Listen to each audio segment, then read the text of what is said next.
Kelestarian laut bagai rantai kehidupan yang tak pernah putus. Tetap saling mengikat satu dan lainnya, saling menghidupi dan saling membutuhkan.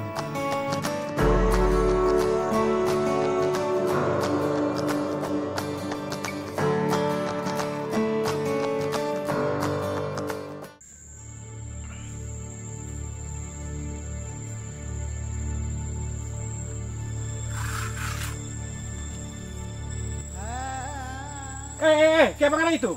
Ada potong kayu, apa orang? Kaya ngana tahu nih kegunaan mangrove ini dia? Kok ngana mau potong-potong sebarang? Seberapa kali jaga bawa potong mangrove ini dia? Kalau kita baru satu kali ini Pak, kalau terinta teman-teman, kalau kita sendirian baru satu kali, kalau terinta teman-teman, so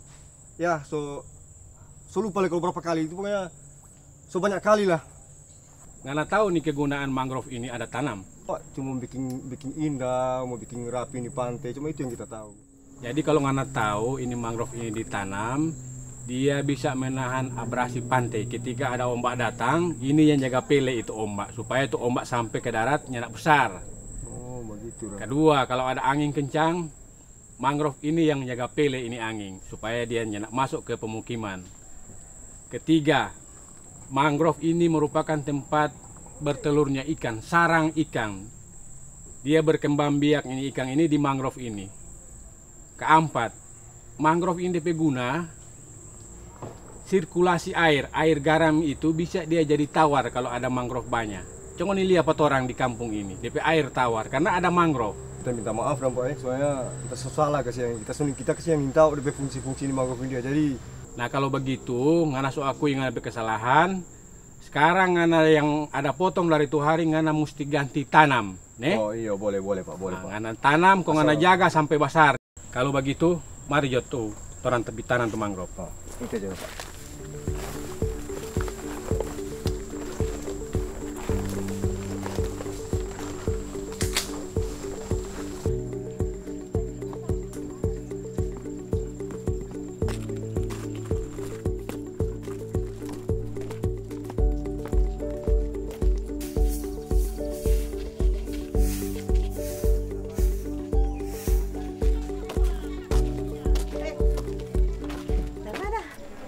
Pas ada ibu.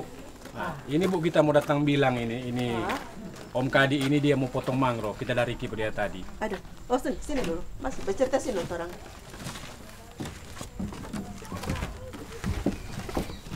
Bagaimana? Bagaimana maksudnya? Apa potong mangrove? Bagaimana maksudnya? Apa yang terjadi tadi? Kita ada Riki pada dia Bu, semua potong mangrove di sana Bu. Aduh, kayak kamu potong tuh mangrove dang. Mangrove kan ini orang masih dah lindungi. Apalagi orang di daerah sini masuk zona penyangga taman nasional. Belum lagi orang penghasilan masyarakat juga biasa juga orang kurang cari ikan mau makan. Biasa di dalam mangrove ini simpan-simpan ikan-ikan kan yang masih kecil-kecil. Dia menjadi besar di tanaman mangrove. Bu, kita permisi ya, kita mau melanjut tugas. Iya. Nanti Ibu dia akan pada dia. Oke. Om Lorek nih. Nah, Iya. makasih Dan. Iya, jadi Pak, tahu enggak DP manfaat apa? Sudah Bu, kita tahu saya tadi Pak Hamsi jelaskan buat kita mengerti dan Ini boleh mau tebang pohon mangrove. Apalagi kalau semua tebang nanti dia sudah bisa mau tumbuh lagi. Beda dengan pohon-pohon biasa. Kalau tebang dia boleh mau tumbuh baru atau ini sudah bisa. Jadi seandainya dipotong sudah akan tumbuh lagi. Ini juga ada manfaat for orang di pinggiran pantai begini, for abrasi pantai, jaga-jaga ada tsunami.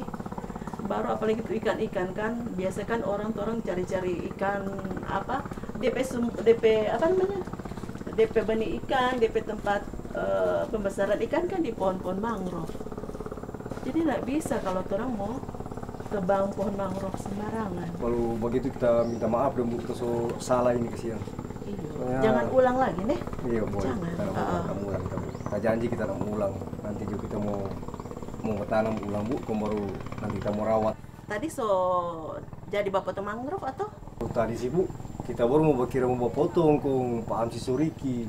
Kalau yang lalu, ya nak bilang banyak dong, lumayan banyak yang kita potong nih, tapi tamang-tamang soalnya waktu itu. Baru tadi, kalau tadi memang belum boleh kita potong, no? Cuma Pak Amsi sudah pergi. Tetap nih boleh, jangan ulang lagi nih. So terakhir, jangan ulang lagi. Kebetulan tadi kita sementara baca tadi yang terempe tokoh mangrove di Tiwoho. Nah sekarang bercerita jangan terempe tokoh masyarakat ini, tokoh mangrove juga, Pak Lawrence Loho. Dia yang sebelumnya yang jadi pelopor kasih yang ini jabatan ini mangrove. Jadi coba Pak Mangrove iya. Pak Mangrove terus pernah bilang Pak Mangrove lantaran DP jasa-jasa kan? Iya.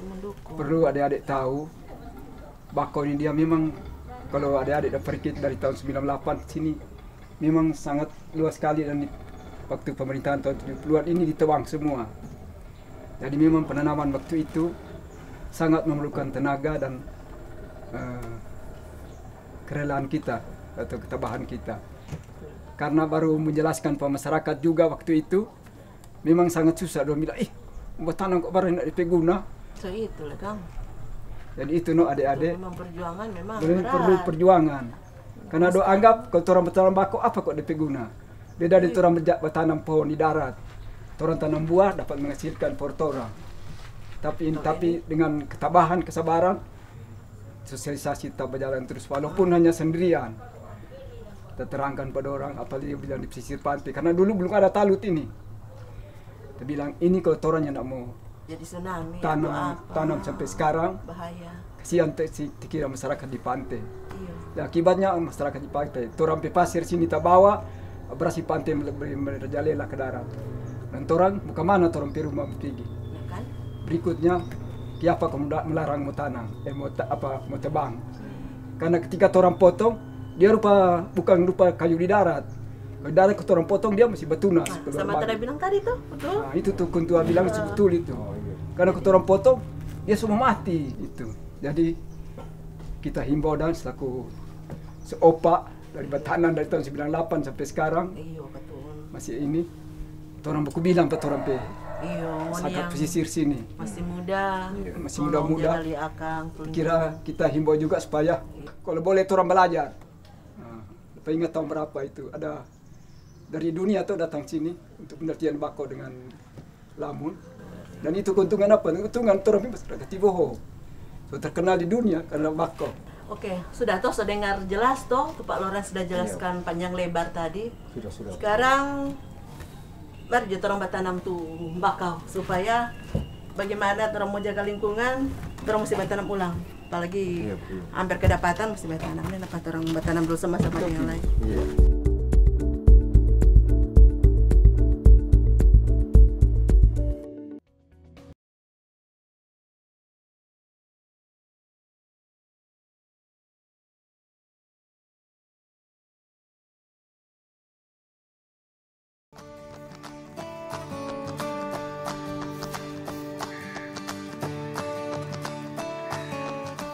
Hutan bakau fungsinya sangat besar bagi lingkungan hidup. Tidak hanya menahan abrasi atau pengikisan daratan pantai.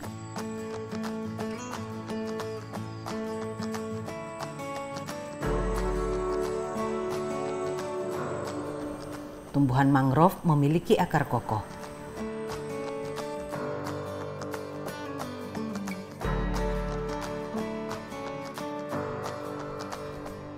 Akar kokoh dari tanaman mangrove dapat meredam gelombang, badai, dan tsunami sekalipun.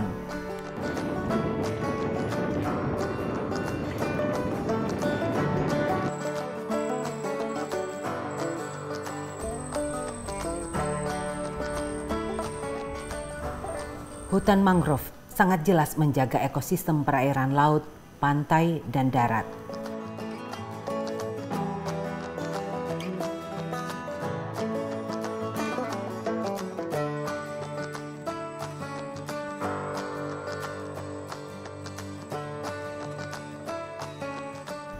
Yang tidak kalah pentingnya, kehadiran hutan mangrove adalah rumah bagi banyak jenis ikan, udang, dan moluska.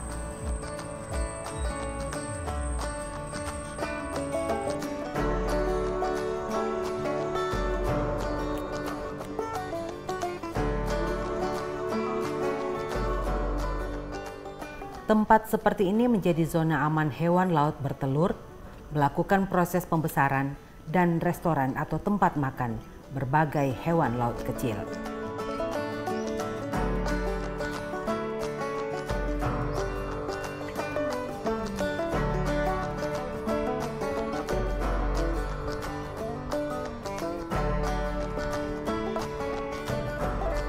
Mangrove menjadi pelindung laut.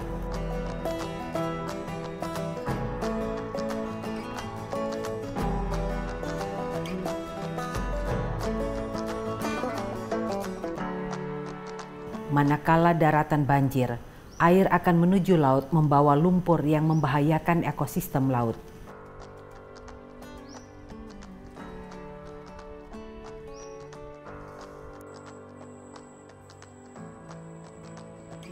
Tapi dengan adanya tumbuhan mangrove, lumpur bisa diendapkan.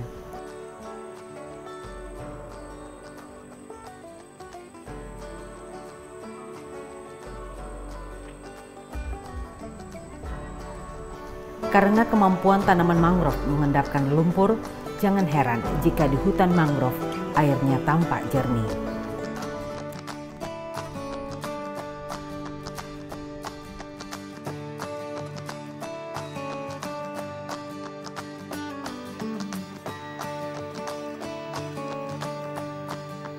Fungsi dan manfaat mangrove bagi kelestarian laut masih disepelekan sebagian masyarakat. Masih ada tangan-tangan jahil yang merusak tanaman mangrove untuk kepentingan sesaat dan mengabaikan manfaat besar dalam jangka panjang.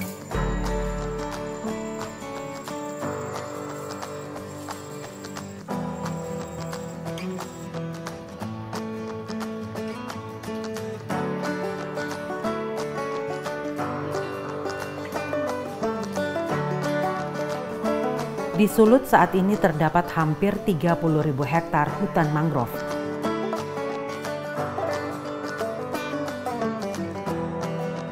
Lebih dari 300 hektar dalam kondisi rusak.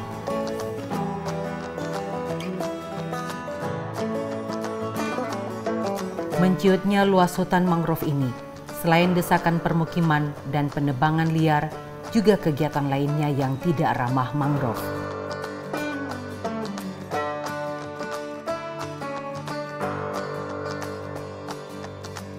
Sebelum menimbulkan dampak buruk yang lebih besar akibat kerusakan mangrove ini, kini muncul sejumlah LSM dan komunitas masyarakat lainnya yang gencar melakukan penanaman bakau.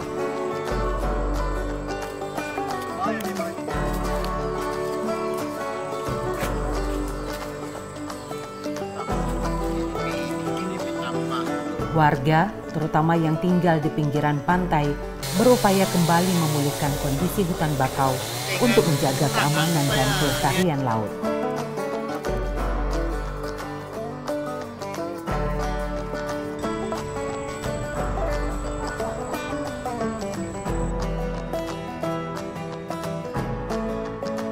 Selain warga di pinggiran pantai Minahasa, warga masyarakat Desa Tiwoho sangat peduli dengan kelestarian bakau sebagai sumber dan pelindung hayati laut.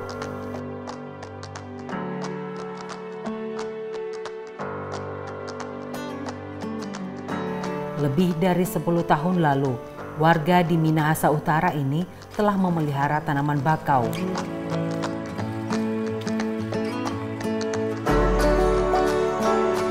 Bahkan kini, di desa yang berhadapan dengan laut bebas, terdapat fasilitas trail mangrove lebih dari 1 kilometer.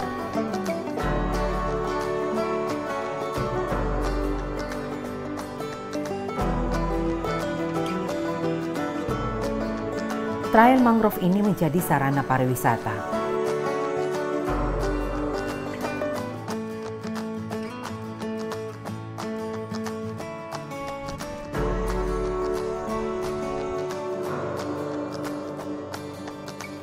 Sebagai warga yang sadar akan manfaat laut bagi kehidupan manusia, warga desa ini pun berupaya menjaga kebersihan pantai.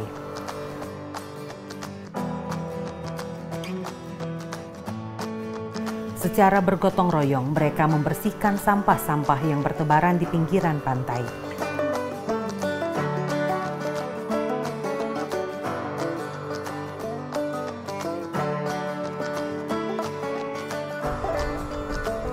Sampah-sampah plastik yang ada ini juga limpahan buangan.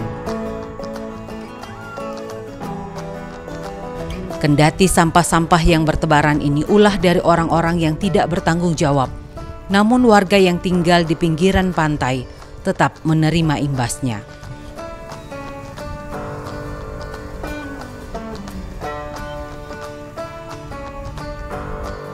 Kebersihan pantai akan sangat menentukan kelestarian laut. Bisa dibayangkan, jika sampah-sampah plastik seperti ini bertebaran di laut, pasti mengganggu keberlangsungan biota.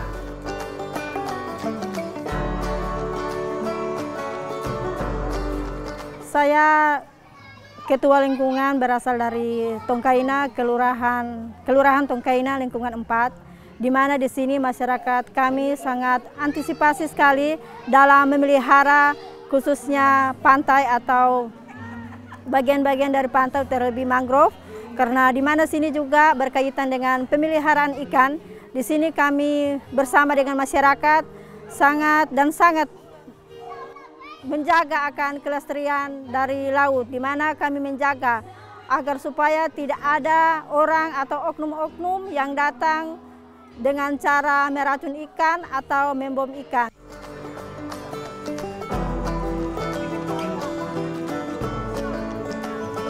Bersih-bersih pantai juga menjadi giat rutin warga Bawoho Tongkaina. Bahkan segenap organisasi kemasyarakatan di wilayah ini kerap dikerahkan untuk peduli pantai. Pantai dan laut menjadi sumber kehidupan warga. Tak ada salahnya warga pun harus menjaga kelestariannya.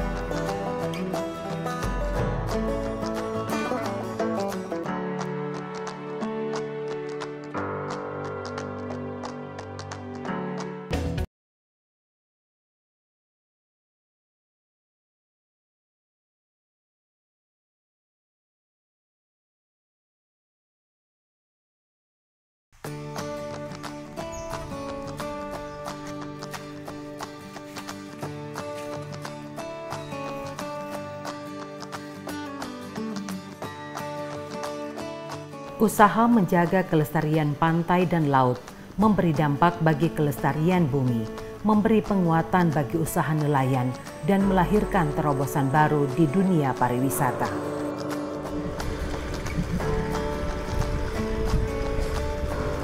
Kini bermunculan usaha pariwisata yang mengandalkan pesona laut.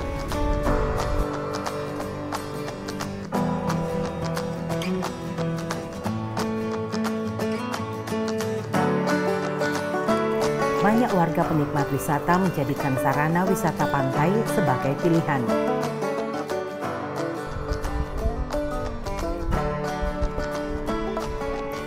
Air laut yang jernih dikelilingi hutan bakau memesona, untuk sebagian orang mampu mengusir kepenatan rutinitas.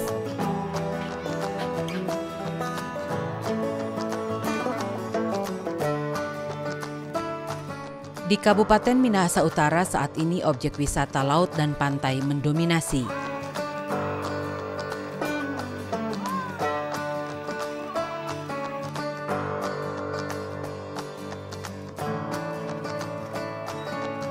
Objek wisata laut dan pantai di Kabupaten Minahasa Utara tersebar di sejumlah kawasan.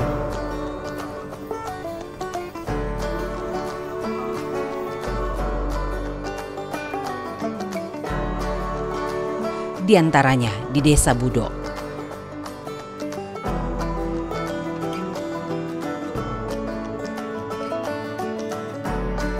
Bagi warga yang menginginkan nuansa lain, memilih berkunjung di kawasan ini sambil menikmati penganan tradisional dari masyarakat sekitar.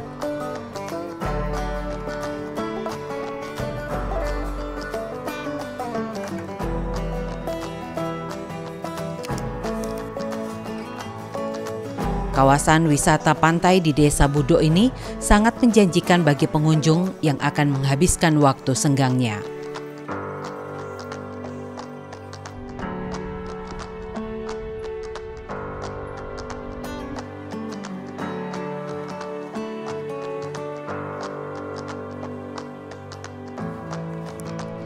Selain wisata Desa Budok, objek wisata di Minahasa Utara yang terbilang booming adalah Pantai Pulisan dan Pantai Pal yang letaknya di kawasan destinasi pariwisata Likupang.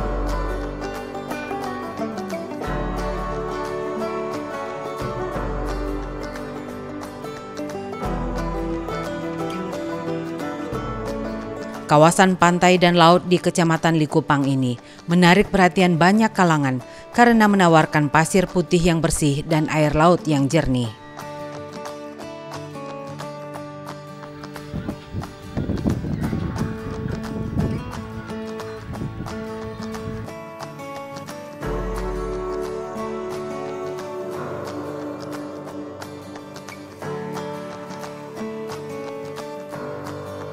Laut dan pantai serta biota laut lainnya yang terjaga tidak hanya untuk kelestarian alam, tetapi juga untuk kenikmatan manusia ciptaan Tuhan. Karena sesungguhnya laut dan segala isinya bagian dari kemurahan Pencipta.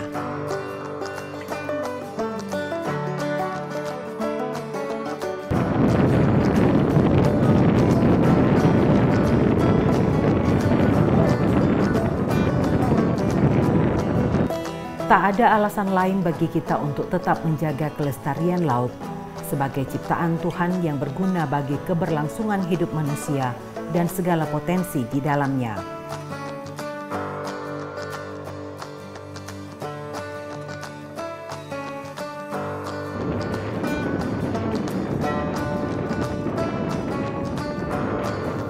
Jangan membuang sampah karena dapat berkontribusi pada kerusakan habitat dan membunuh ribuan hewan laut setiap tahunnya.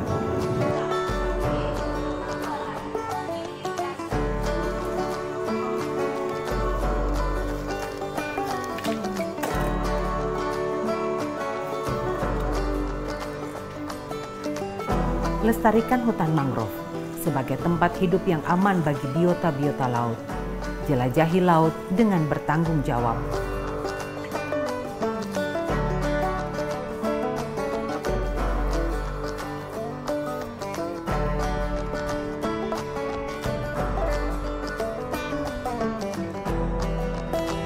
Yang pasti, semua kehidupan di bumi terhubung dengan laut dan para penghuninya.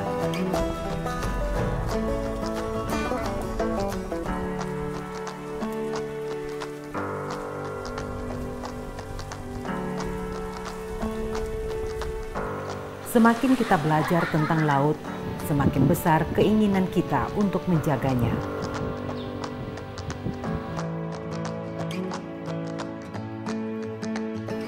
Jaga laut, bumi pasti tetap terjaga.